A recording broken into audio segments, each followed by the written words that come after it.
Hi, and welcome to the Health Begins with Mom show. I am Dorit Palvanov, your host. On this podcast, I will share insights and interviews on health, parenting, and explore the question of what does it take to thrive as women, wives, and mothers. Now, let's get going with today's episode.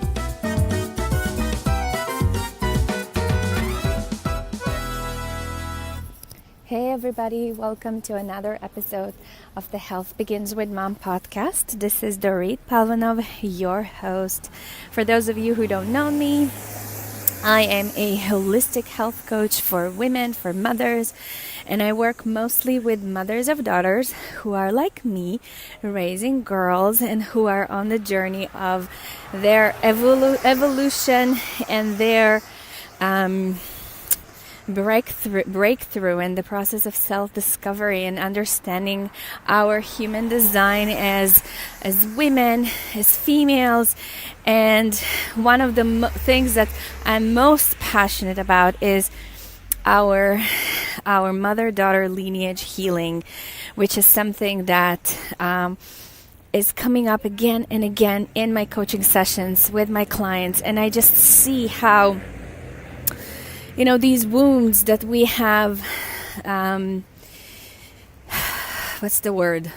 we have inherited from our mother lineage, whether it's our own moms or our grandmothers or our great-grandmothers and so on and so forth, and how that is repeating in my life, in our lives, and what can we do, on the conscious level, so we can stop these generational patterns, especially when it comes to health and healing.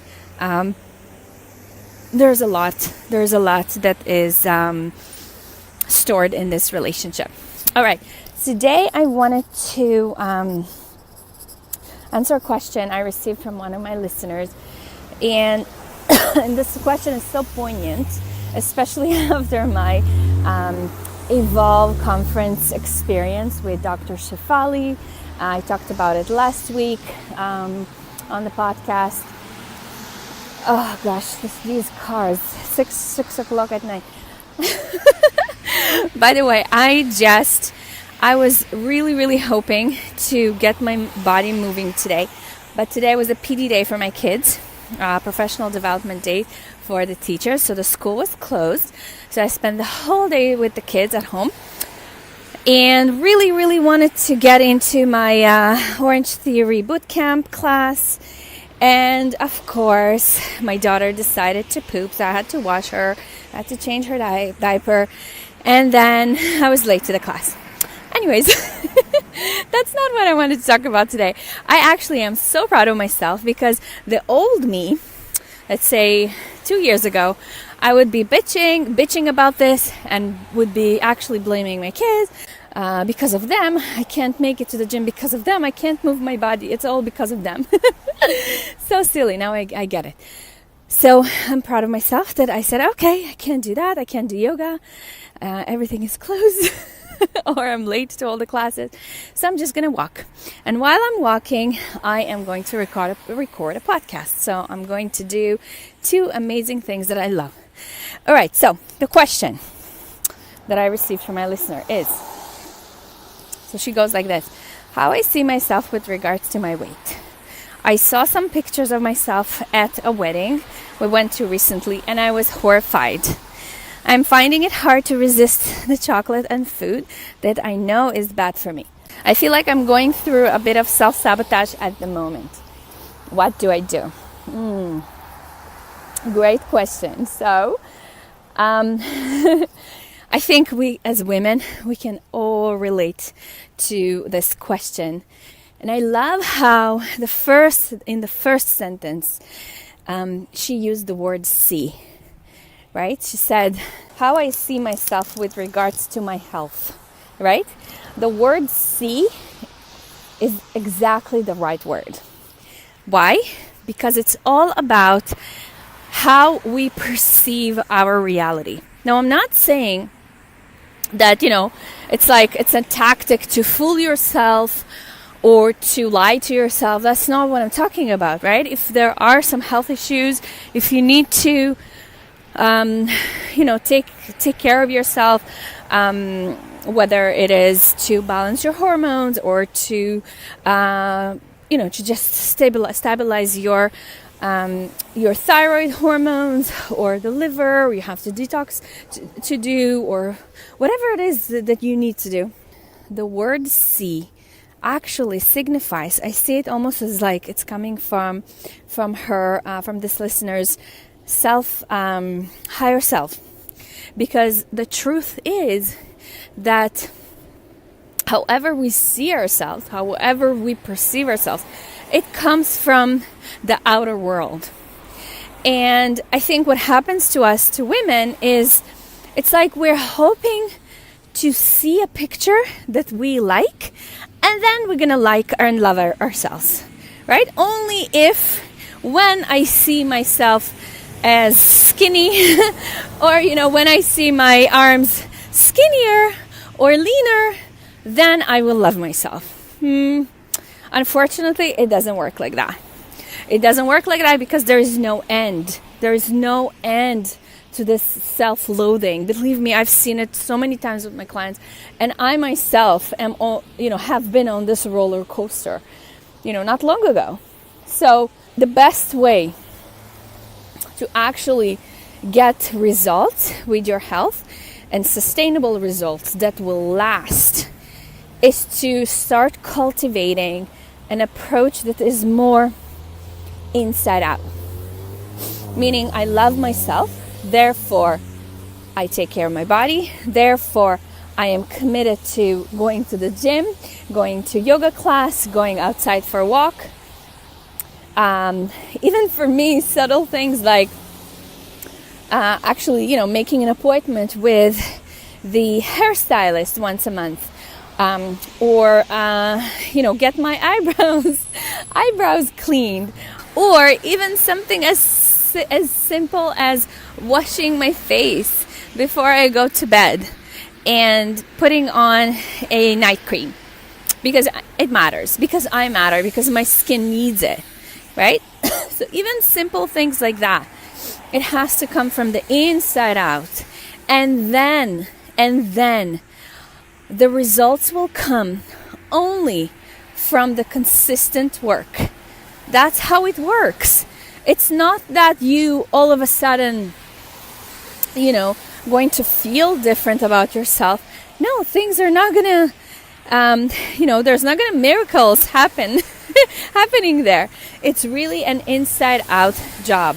I love myself, therefore I'm going to keep showing up for myself.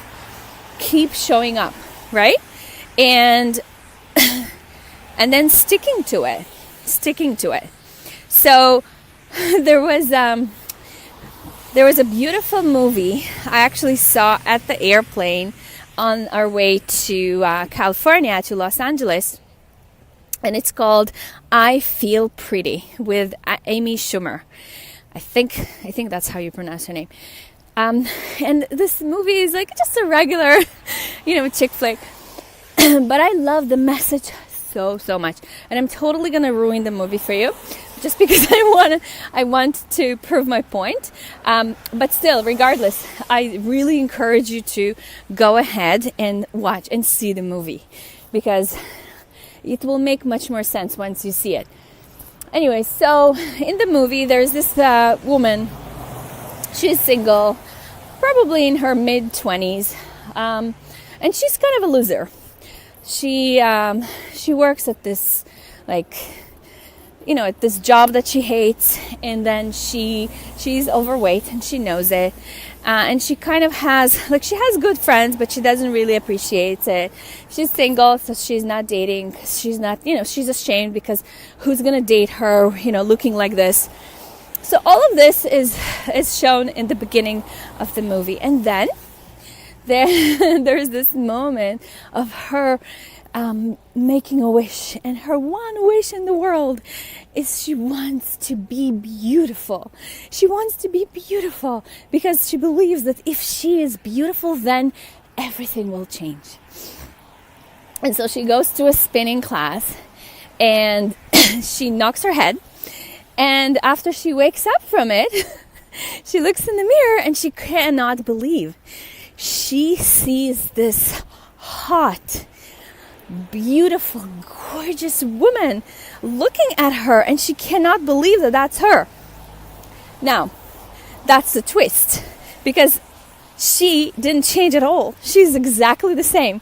So for us, the viewers, were like, well, nothing really changed. But for her, internally, because there was a change, she just cannot get enough of herself. She's so happy. She gets this confidence. And because of that, internal feeling of, feeling good about herself and loving herself and really loving what she sees in the mirror, she ends up climbing her way really up the ladder, the corporate ladder, in weeks. And then she ends up spending time with making friends with models, and she works in the beauty industry. She works with models, and they're showing how these models, these gorgeous, skinny, lean, beautiful models, how insecure they are. And she looks at them and she's like, "Are you serious? You look amazing. Why wouldn't you be so great at everything?" And these women are jealous of her. Do you see how silly it is? It is silly and ridiculous, because this is a feeling that has to come from inside. She also ends up asking a guy out, something she would never do before this happened. And her life is just amazing. Her life is just amazing. And then she falls, or something happens, and she wakes up from this, and she looks in the mirror and she cannot believe she's back to being herself again. And she's so upset, and she's crying, and she's like, "Oh my gosh, I can't believe this. I want to go back. And there's this point where she looks at the pictures of herself, while she was feeling really good about herself, and she realizes that she wasn't any different, that she was exactly the same thing. It was all an internal belief system that she had temporarily, but that was the reason why all these good things happened for her in her life. So I really liked how they had shown not only how she managed her health, but also how she views herself actually is reflected, on our relationship and at work and with our friends and our social life. Everything is reflected in all of these, it's like a ripple effect. Because when you feel really good about yourself, when you really love yourself, when you own it, when you own your femininity, your being, right? You are just really taking it with the utmost responsibility. You've been granted life. And life is precious, and life is short, and you have this opportunity to do amazing things, to contribute to the world, whether it is, in how you choose to parent, or the line of work that you choose to do, or the way you are choosing to treat people, and so on and so forth. Your life is precious. It is something that, and it is unique to you. Your life experience is unique to you. And it is so, so special. So I thought that was such a beautiful way they've illustrated this point of, feeling pretty. It comes from inside. It is not something that will come from outside, of people saying to us, "Oh my gosh, you look so amazing." Or, I've talked about this on my podcast, of my mom making a comment about my body. For me, it would be really, really kind of immature to expect my mom to look at me and say, "Oh my gosh, Dorit, you look so good. Good for you. You're taking care of yourself." Blah, blah, blah. Yes, it would sound amazing. I would love to hear that, but I'm not gonna, live to wait this moment. For this moment, I'm not going to allow my entire existence to be around that, because what this does, it is making my feeling good about myself dependent on what other people say or think about me. And that is not how I want to live my life. Okay? So to answer this question, the way you see yourself, the way you look at yourself in the mirror, it matters. Because every single time you look at yourself and you're like, oh God, I remember, sometimes I still have that. Sometimes I still have these evil thoughts. The inner critic is not nice. She's mean. And she's going to say the worst things about you. And we're going to talk more about the inner critic later on this podcast, because the inner critic actually, she has a very, very important role in your life. So it really is important to understand what she wants. But for now, I'm going to leave you with, know that you are in control and not she. She is, just kind of like bad energy that is being perpetuated year after year after year. So it all has to start with a decision. You are deciding that your life matters. Your life is precious, no matter what size, no matter what shape, no matter what color, no matter what height, whatever it is, no matter. Your life is yours, it is unique, and it is special. It is important. So whenever you're looking at yourself in the mirror and you're thinking like, oh God, look at that butt. It's so big. Oh my gosh, look at these arms. They're so big. It's terrible. It's horrific. Also using these words to describe yourself doesn't work. It's not helpful. It is not helpful, because what happens is it's almost like, I think as women, we have that habit of infusing drama because we are connectors, we are communicators in our core. At the core, this is our God-given superpower. So we have this ability to say things in a certain way to make them sound and feel more than they actually are, right? Like, pay attention to how maybe the men in your life, whether it is your brother, your father, your spouse, your partner, pay attention at how they talk, how they communicate to themselves, about how they look like. It is not going to sound like what we say, right? So another point. So pay attention how you describe yourself, right? So instead of saying, I've seen these pictures of myself at the wedding, and oh my gosh, my arms, they look gigantic, I look terrible, okay?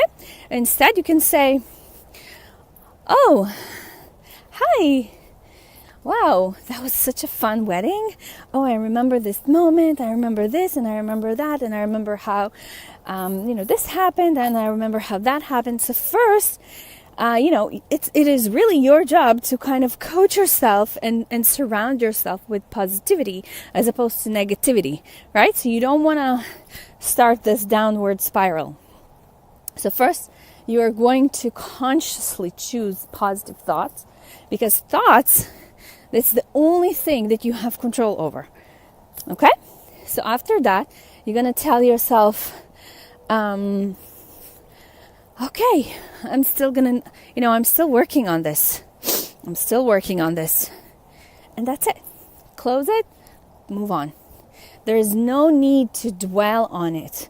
The longer you dwell on it, it's like a very, very bad relationship. I remember my past relationship. I should do a podcast about this, a separate one. My last relationship, before I met my husband, lasted for 5 agonizing years. And to tell you the truth, This relationship should have ended after maybe 2 months. And because it was just hard for me and for him to kind of end it, we stayed together more, another month, and these months turned into years, and before you know it, it was 5 years. 5 years of complete waste of time. So it's almost like that, right? When you are lingering with a negative thought, it's just, there's no end. Really, there isn't. Somebody has to stop it. Okay? Now, I want to say something about coaching, because there are many clients who say, so I'm going to take a coach, and the coach is going to, keep me accountable. And that's great. I honestly believe that we do need some help. We do need some coaching. We do need some direction as to how to reprogram our brain, how to get out of it, right? How should we not linger? Because the lingering, staying at these negative thoughts, that is a habit, and it's really hard to break habits. So I truly believe that we do need we need direction, we need help. But please do not develop a codependent relationship with your coach, because many times what happens is, even for me, I'll get clients who would say, as long as I'm on like a program or a part of something, I do really well. But once I'm off it, I go back to my normal ways. Well, then what does this mean? Well, it could mean a few things. For me, for example, I've learned that I really thrive in a community. I thrive when there is another person who is helping me to grow. But I have been many times in these kind of coach and coachee, or whatever you say it, the person who is being coached. I've been many times in this relationship, and it's almost like this mother-daughter relationship, that you are like the parent and child relationship, that you are like waiting to be saved, or waiting for somebody to do something to save you, or to change, whatever, crappy feeling that you're having. Well, part of adulting is knowing how to take care of yourself so that doesn't happen. This is part of adulting. This is part of maturing. Dr. Shefali talked about this a lot at the conference. This is part of growing up. And as mothers who are raising girls, who are raising daughters, it is our job to show up for ourselves, to design the life that we deeply crave to live, but then actually doing the work. Day in, day out. Holy consistency. Consistency is holy. Okay? And then whenever these negative feelings and emotions creep up, and they will, knowing how to stop it, how to halt them. Okay? They do have a place in our personal growth. Essentially this is our ego that is pushing us to be better. It is not of value to us to have that script inside of our head playing again and again and again, like a replay, right? So much so that it becomes so draining energetically, because that's all you think about. It becomes an obsession. It becomes an addiction, thinking negatively about yourself, about your body, about how you look, about your arms or legs or your buttocks.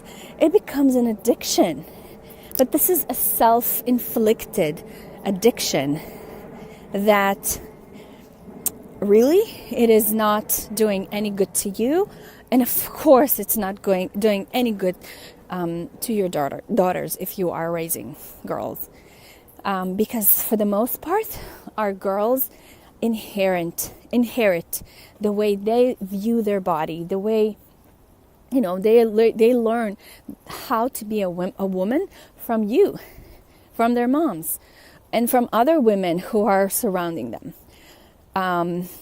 Because we live in a world that is pretty isolated. Families are pretty isolated today, and it's very unfortunate, but this is just a reality. So for the most part, you are your daughter's biggest example.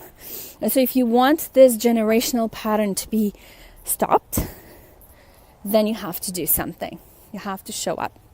Okay? I think the first step for you to show up would be to ask for help. I'm extremely humbled to offer this help to you. You can schedule a Diva date with me. It is going to be a 45-minute conversation with me. You can book it on my website. Just go to healthbeginswithmom.com/diva. This is a great start. We can talk all about how to start. We can brainstorm some ideas, because there's always a way out. So I encourage you to take action and book this call. Again, www.healthbeginswithmom.com/diva.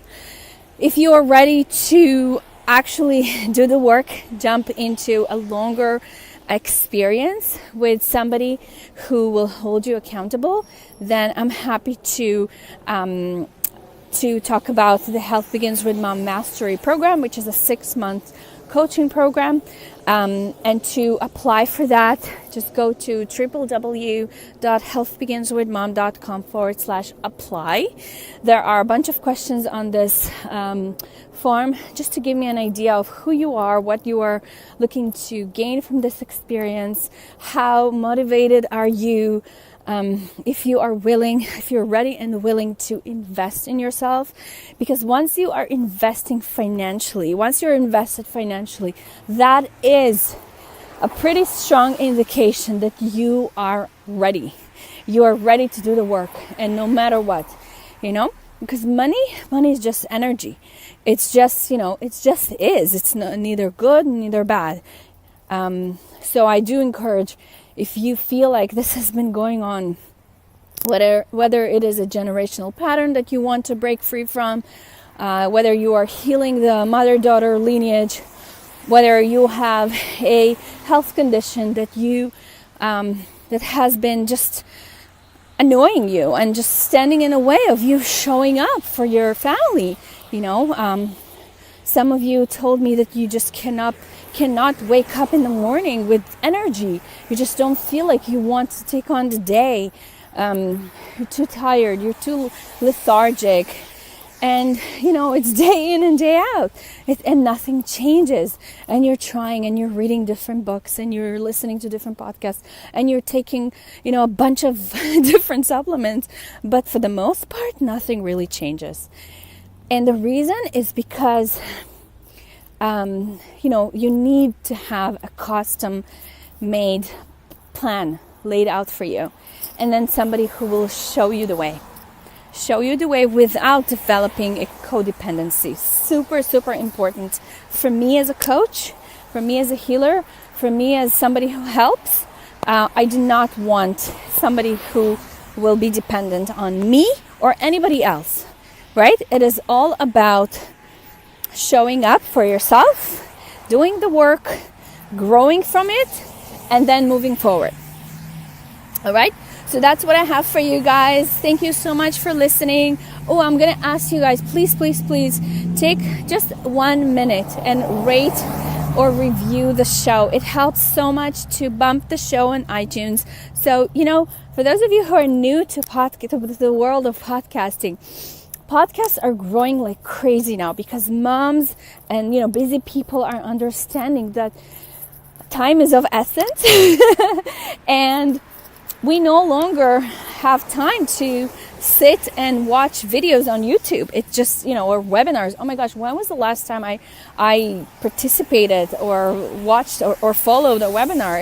It's been years, because I just don't have the time. But an audio version of, a teaching or a recording, this is something I would do, because I can just plug it into my ears and then do whatever it is that I'm doing, whether it's the dishes or the laundry or being in the pickup line on the way to pick up my kids from school.